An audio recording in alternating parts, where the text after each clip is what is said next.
मराठा तरुण महाराष्ट्रीयन आहात तुम्ही आणि एकाने दिल्ली जागवली एकाने राज्य मराठवाड्यात एक मोठी क्रांती सुरू केलेली आहे, तुम्ही मराठ्यांची केलेली आहे, तर हे देशामध्ये एक वेगळी क्रांती घडून आणते. हे बघा, आपण यांच्यात विद्यार्थी म्हणून बघूयात, त्याच्यात ना आपण मराठा म्हणून बघूयात ना ओबीसी म्हणून बघूयात. गोरगरिबांचे लेकरं देशभरातले आणि त्या गोरगरिबांच्या लेकरांवरती अन्याय जर दिल्लीमध्ये होतोय. दिल्ली ही आमच्या देशाची राजधानी. आम्हाला जर देशात कुठं न्याय नाही मिळाला तर आपण राजधानीत येतो न्याय मागण्यासाठी. इथं गोरगरिबांचे लेकरं विद्यार्थी न्याय मागायसाठी आलेत आणि सोनमजी या ठिकाणी आंदोलनाला बसले आणि त्यांच्यासोबत अभिजित भैया सुद्धा बसलेत. आपण त्यांना साथ दिली पाहिजे, कारण क्रूरपणानं जर सरकारनं त्यांच्यावरती हल्ला केलाय तर आपण मदतीला का जायचं नाही. आम्ही ताकते नाहीत. काय असतं बरं का, आपणच निवडून दिलेल्या लोकांना जर माज आला, निवडून दिलेल्या लोकांना जर त्याची जाणीव राहिली नाही तर त्याला जाणीव करून द्यायला लागती. तू आमच्या जीवावरती येत, तुला आम्ही पाडू शकतो, गावागावात हिंदू सुद्धा देऊ शकणार नाही. इथून पुढच्या काळात जर हल्ला झाला तर राज्याचं देशभरात भाजपाच्या मंत्र्यालाच फिरता येणार नाहीये. इतकी भयानक परिस्थिती होऊ शकते. साहेब, हिंदी में आप सांगा की काय चर्चा झाली तुमच्या दोघांमध्ये, चर्चा काय झाली? मी आंदोलनाच्या संदर्भात सगळे जाणून घेतलं. सोनमजींची काळजी घ्या म्हणून मी सांगितलं. विद्यार्थ्यांनी शांत राहावं, याच ठिकाणावर शांत बसावं. आपण संसदेकडे जाऊ नये, कारण आंदोलन मोडण्याचा प्रयत्न करत असतात. आज या लेकरांची, या पोरांची इथं पोरं बसले, त्यांची तळमळ आहे आणि आपल्या एखाद्या निर्णयामुळं त्यांची तळमळ मोडू नये. शांततेत जर राहिलं तर न्याय मिळतो. आम्ही शांततेचं आंदोलन महाराष्ट्रात केलं, आम्हाला माहीत होतं शांततेच्या आंदोलनात किती ताकद आहे. जनाब साहब, हिंदी में थोड़ा सा अगर आप बोल पाए, क्या समर्थन, कैसे समर्थन करें? आप हिंदी में पूछे, वो मराठी में बोलेंगे.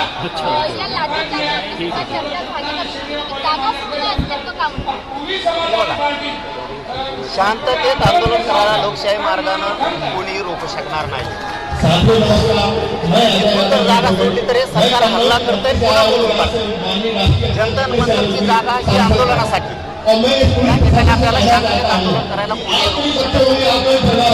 शांततेत आंदोलन रोखायचा प्रयत्न केला तर याला आपल्या गावात येता येणार नाही. यामुळं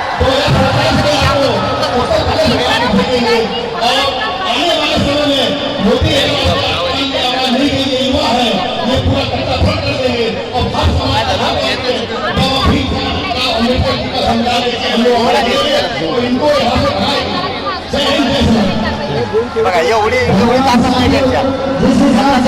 आता देश उभा राहिला या आंदोलनाच्या मागे. फक्त कोणाकडून राजकारण होऊ नये, आमच्याकडून पण नाही आणि आंदोलनाकडून पण नाही. राजकारण झालं आपण विद्यार्थी म्हणून लढायचं, लोक पक्ष सोडून घेतील आणि या विद्यार्थ्याच्या पाठीशी उभा. चलो, धन्यवाद.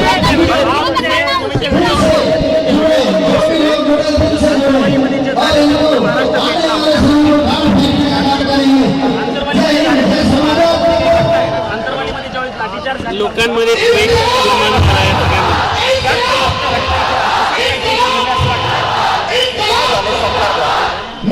आपण गोरगरिबांनी आणि त्याच गोरगरिबांच्या लेकरांचे मुर्दे पाडायचं सरकार करायला. त्यावेळेस जनतेनं सावध व्हायचं.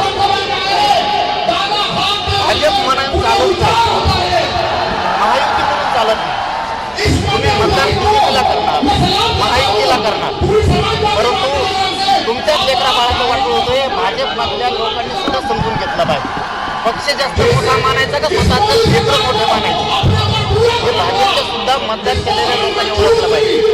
सत्तेच्या वेळेस, राजकारणाच्या वेळेस तुम्ही अवश्य त्यांच्या बाजूने राहावा, पण या दिवशी तुमच्या लेकरावरती हे सरकार हल्ला करतंय त्यावेळेस पक्ष बघू नका, सर लेकरं बघा. हे खूप महत्वाचं आहे देशासाठी. आता काय आहे त्यांचं निवेदन, आमच्या आंदोलनाची पद्धत वेगळी, त्यांची वेगळी. हे सांगते या पद्धतीनं आंदोलन करावं लागत असतं. हे ज्या वेळेस हात देतील त्या वेळेस आम्ही येऊ असं त्यांना आम्ही शब्द दिला. पाटील, पण एक प्रश्न असा आहे की हे आंदोलन अधिक सर्व समावेशक झालं पाहिजे असं वाटतं का? म्हणजे छत्रपती शिवाजी महाराजांचा फोटो पण व्यासपीठावर, मंचावर असला पाहिजे, म्हणजे सर्व समावेशकतेकडे गेलं पाहिजे आंदोलन. मी या आंदोलनाकडं विद्यार्थी म्हणून आलो. त्याची भूमिका असते, आपण कोणाला भूमिका सांगू नये, हे करा. मी स्वाभिमानी आहे, कट्टर आहे. मी माझ्या पद्धतीनं लढत राहणार आहे. पण मी आज इथं विद्यार्थी म्हणून आलोय. फोटो लावणं न लावणं हा ज्याचा महाराष्ट्रामध्ये वेगवेगळी ठिकाणी आंदोलन झाले. भविष्यामध्ये जर असं आंदोलन झालं पुन्हा तर तुम्ही त्या आंदोलनामध्ये सहभागी होणार का? त्यांनी जर हाक मारली शांततेच्या आंदोलनात तर मी येणार. जरांगे साहब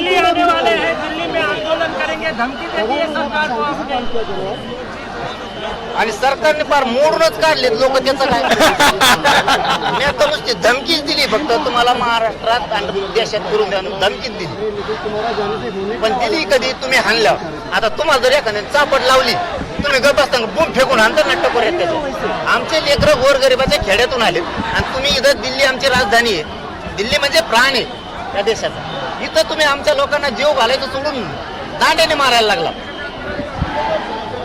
तुम्हाला कशी सुट्टी देणार राव? निवडून देणारे आमचे मायबाप आहेत तिकडं देशात. आणि ज्या मायबापांनी निवडून दिलं त्यांच्याच पोरांना पोरींना तुम्ही इथं मारायला लागलात. शांत बसणार कसे? क्षत्रिय मराठी आहेत आम्ही, शांत नाही बसू शकत. महाराष्ट्रात पण आंदोलन होईल याच्यावर. हिंदी शिकलो का पहिली बाईट तुम्हाला? विपक्ष जरांगे साहब, विपक्ष एक साथ एक मंच पर है. आप काफी यहाँ पर आ चुके हैं. दीप्ति ने कहा है आप भी प्रदर्शन करेंगे, ऐसा कुछ है? काय करा? आप दीप्ति ने कहा है आप भी प्रदर्शन करेंगे. हे बघा त्यांचं जे जे निवेदन असेल